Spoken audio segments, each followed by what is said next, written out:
Oh.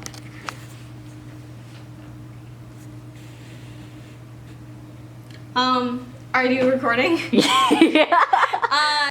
Hey everyone, it's Erin. I'm not Brad, but this is, I guess, my best impression. Today, we are making gingerbread boxes. They're not houses, because there is no roof and no floor. We're not doing the floor this time.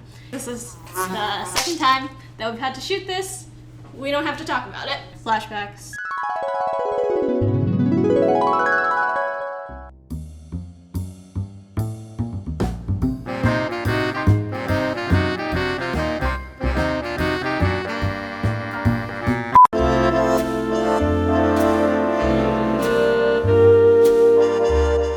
We're fine with that. So basically, I'm beveling the edges. See, because when you're making the box, these edges, they don't just go together. If you try and glue them together, it'll be harder because there's not as much surface area in between them as you would want. So we're gonna bevel them like it's, your woodworking project or whatever. And so then they'll fit together better. So I'm just taking a knife and just scraping off the sides at like around a 45-degree angle. So we're gonna bevel this side and then this side, and then do that for all of the cookies. Two opposite sides beveled by the end. Don't cut your fingers off. I forgot to shout out Julia. Julia made all of these recipes and stuff. Shout out to Julia Usher. So I have beveled all of the edges. Yes, very beautiful. Now they fit together. You see how that works? So next I'm gonna tell you about icing. I have my icing here. It's a royal icing. It's basically just, you take egg whites, you put powdered sugar in it, and the way that Julia wants you to do it is you make it the thickest consistency first. This is the consistency that Julia calls glue. It's what we're going to use to put together the boxes, to actually like stick them together and make sure that they hold up. It's so thick that when you like take a scoop and then like turn it over, there's no movement, There's nothing, there's some movement, but it's not really like falling off the spoon or anything like that. So we have the glue, and then you put 1 cup of glue, even though I'm gonna eyeball it, so this is just like a starting point. But you put 1 cup of the glue consistency in, and then you put half a teaspoon to 3/4 of a teaspoon into this one to get the outlining consistency. Now, what is the outlining consistency for, you may ask? Well, I'll tell you. I say back.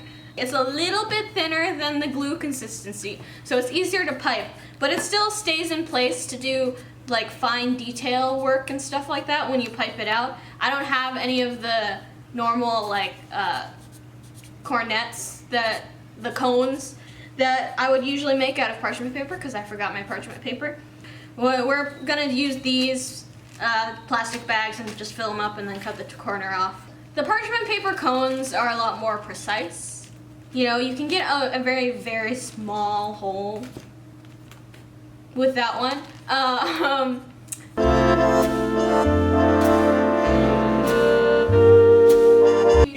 one appreciates me around here. I'm gonna take it on my wall. Y'all should come out here and hear this real quick. Wait, people were screaming earlier. We should dance.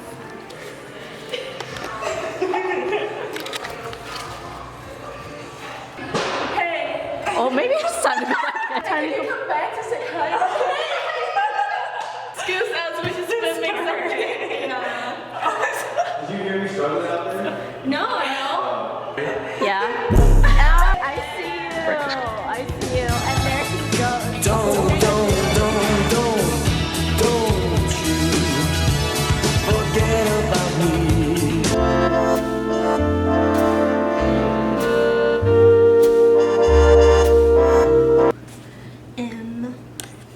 Where was I?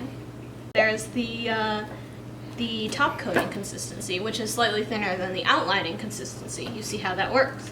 1 cup of of the glue consistency to 1.5 to 2.5 teaspoons of water is for the top coating consistency. You put like a layer on top and it becomes all smooth, so it's basically like you don't have to do the whole outlining and flooding thing.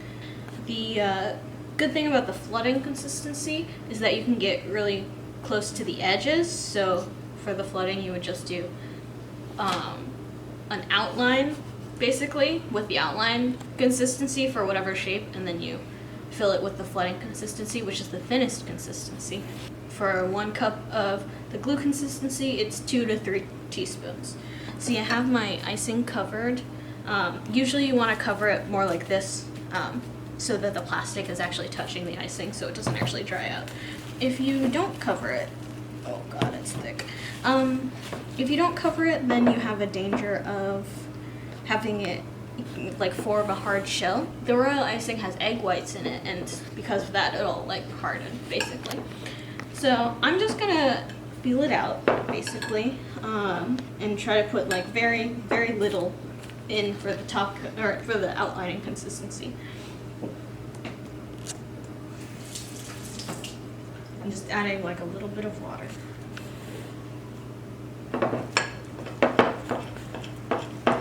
For the outlining consistency, what you're trying to go for is for it to be still not thin like at all. It's not supposed to be runny, you see, but it's supposed to be thin enough that it will kind of plop off in globs off of your spoon. So this one's still kind of thick. But see, before it just didn't do literally anything, but maybe this is still a little thick. You don't think I know about jopping, bro? So, I'm gonna do the top coating consistency now. You know, if you mix too much water in, you can just put in some extra powdered sugar, for the record. With this one, we want it to be runny. We want the tracks to be such that they disappear in about 15 seconds. If it's more like 10 seconds, that's where you get into the flooding consistency. I will show you how to top coat a cookie before I put the... Wait. So what Julia... Shout out to Julia. What Julia suggests is that you use the end of a paintbrush. Like, not the brush end, but the... You don't have to be like too precise about it, although you can get pretty precise if you so desire, if you're really careful about it. I am being less than careful. It doesn't need to be perfect, and you know what? Nobody's perfect, as Miley Cyrus said, and neither am I. So I'm gonna call that good. Sometimes you get little bubbles. I would just kind of tap those on the counter to pop those. You can also just take like a little toothpick. I don't really have one, but you can take a little toothpick and pop them. Or does this work? I think I just got a little peek in. It's fine. I'm gonna show you a hot outlining tip before I actually put the box together, because it's a lot easier to just do the designing and stuff while it's flat and then let it dry and then put the boxes together. A lot of people, when they pipe their frosting, they kind of just like keep the tip of their icing thing. I cut this one really small on the cookie, and then it becomes kind of weird and inconsistent. But hot tip from Julia, shout out to Julia again. So you just touch down on one side and then keep your tip off of the cookie, and then you get a much more consistent line. I guess you can go kind of fast, but you know, if you go too fast, then you have the chance of breaking your line in general. Now we're finally going to construct the box. So we have our beveled edges, you know, a little bevel. This is the glue consistency. I'm just gonna pipe the glue, trying to be consistent, similar to use my / Julia's hot tips for outlining to get more of a consistent line. Shout out to Julia. So you have your line of icing, and then you kind of just put them on your surface or whatever, and then stick them together. See how that works. Sometimes they stay better than others. This one's pretty balanced so far.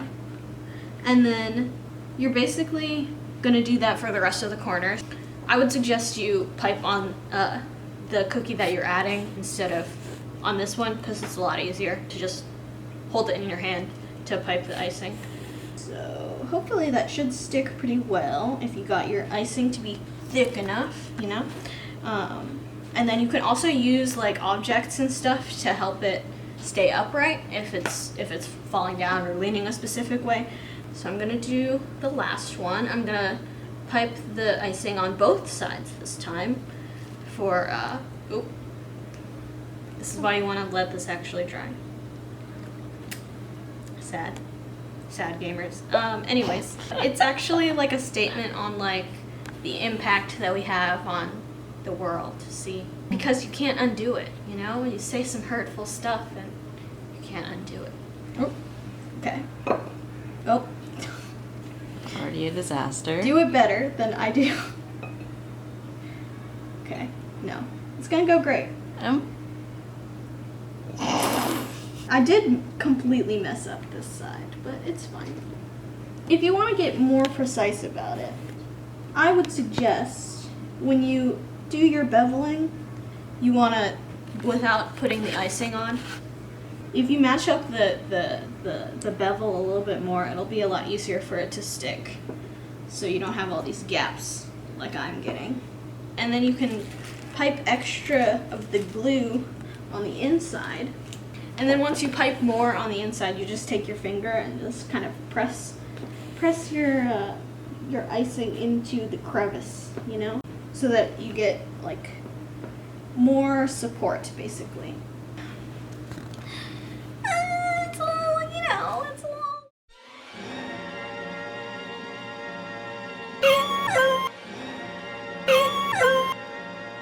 So you basically let that dry. I would say overnight, just to be safe. Let's turn to the other side that looks a little bit better. Anyways, that's your gingerbread box. I hope that you guys have an okay time making this. Make it at home. You can also apply these methods to making a gingerbread house at Christmas with your little gingerbread people, and you can make them a pretty stable house. So to be quite honest, when the stuff dries, it's quite solid. It's kind of hard to break apart, but you can definitely do it, and it'll still taste pretty good. Shout out to Julia again. Shout out to Brad Leone for inspiring me. Personally, shout out to, I don't know, my group mates who are here. Gingerbread boxes are not about the boxes, but about the friends that you make along the way. Like that friend that we made outside. So, bon appetit. There's gonna be more. Our award video. I'm making more. The grind never stops. What are you, the positive note gremlin? What the? Yes! I do my best to be positive. Sorry, that was disgusting. We could not put that in the video. Disgusting!